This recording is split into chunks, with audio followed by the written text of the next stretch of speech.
Do not leave your home. That's what was helplessly plastered across the televisions, the phones, anything connected to the internet heard the helpless cries of the government telling people about the brain-eating parasite that had been spreading since 024 last night. Symptoms: bloodshot eyes, maniacal laughing, bleeding from nose and mouth, and strong suicidal thoughts/suicide attempts. My first thought was to find my sister upstairs.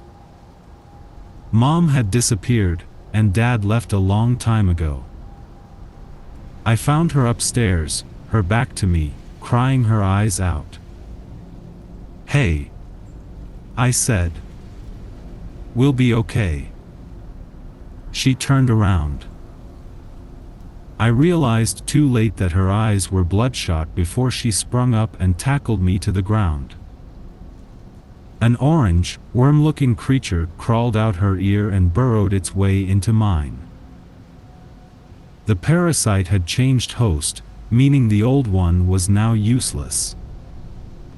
My sister collapsed and gooey, bloody fluids leaked from her nose and mouth. I stepped back in pure terror, just now realizing that it was too late to fight it. Blood began to leak from my nose. I tried to get a hold of my crumbling conscience, but I wasn't fast enough. I began to feel my sense of reason slowly disappear. But I was filled with hope when I saw them. Angels. They walked towards me and smiled warmly. But the kindness turned sinister, and I dropped when I realized. The angels were just hallucinations, crafted by the parasite. I felt myself begin to chuckle at the absurdity of there being divine intervention for a world plagued by its own hubris and inaction. I began to laugh manically, and the only desire I had left was to die. I ran downstairs and grabbed a kitchen knife. As I plunged it into my throat, I wanted to scream, but all I could do was laugh.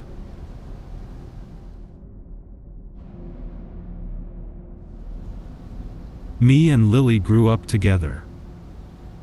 So when we were planning for her wedding, I let her look through some of my jewelry. The sad face she had when I told her she wasn't allowed the little hairpin that she always looked loved. I looked at her and said, "I told you before, you're not allowed to touch this one, it's special." She said, "Fine, but at least tell me a story again, you know I love it." I sighed and said, "Fine, a long time ago one of my ancestors had this little hairpin made for her from her lover. Sadly, she was betrothed to another. She loved the little hairpin so much. But when her fiancé found out, he was furious. He took the hairpin and he forbade her from leaving her room. Little did she know that as she sat in her room upset that he took her hairpin away, he found her lover's house and killed him. When she had gotten out of her room and finally went to go see him at his home, she found his dead body. The hairpin she loved so much had been thrown on his body. She picked up her hairpin and ran to a witch's home where she had it cursed so that no one other than the owner could take it, so that the hairpin would never be stolen again. Before she died, she gave it to her daughter, and that has gone down with my family ever since. Lily told me I loved that story and smiled. Let me wear the hairpin just for my wedding. I told her no, but when I came back from the bathroom, the herpes was gone and so was she. I called and texted her, but no response. A day later she was found dead.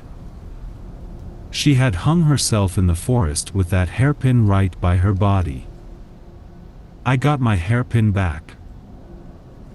I warned her it was cursed. She should have listened to me and should never have taken my jewelry.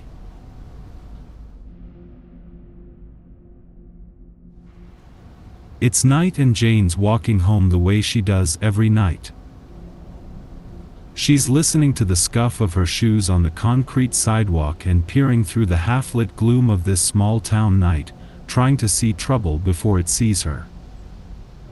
Shadows in the trees, shadows in doorways, but nothing is moving at least. She thinks about how a shortcut off might save time but might get her too far away from the street lights. She imagines crunching through the fall leaves through backyards and alleys.